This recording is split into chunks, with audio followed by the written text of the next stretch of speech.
ยูทูบมาโอนดอกเลี้ยงไงนี่มาถอดวิดีโอถอดตรอบมาđóโอ้มีตรอบดำនៅដីចំការនេះមកចិត្តតិចណាตรอบនេះគឺตรอบខែប្រាំងបងប្អូនអត់បាននិយាយទៅเราអត់បានដាក់ទឹកទេភ្លៀងមកមេចឹងនិយាយពីល្អដែរបានតាបាញ់ឆ្នាំការពារតកៅហ្នឹងនេះខ្សែទៅនេះអត់ទាន់ពេញបេះទេប្រហែលជាមួយអាទិត្យទៀតបានពេញបេះខ្សែល្អមែនទេនេះ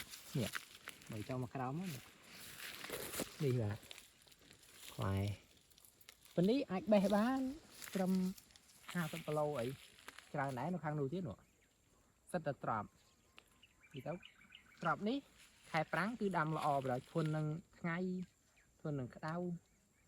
ចេញផ្កាមករហូតខាងនោះសាក់ផ្កានោះសហ្នឹងផ្កាមករហូតហើយអត់មានតកៅអីទីទេរៀងខែឆ្នាំអីចឹងរៀងបាញ់ឆ្នាំតកៅចឹងលីជេឡែនស៊ីឆ្នាំធម្មជាតិតិចចឹងទៅល្អមែនទេ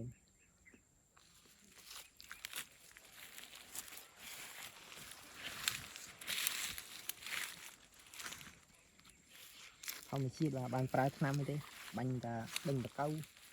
កុំឲ្យវាស៊ីស្អុយមិននិយាយឃើញស្អុយមកផ្លែដែរខាងណាបាទនេះផ្លែធំល្អ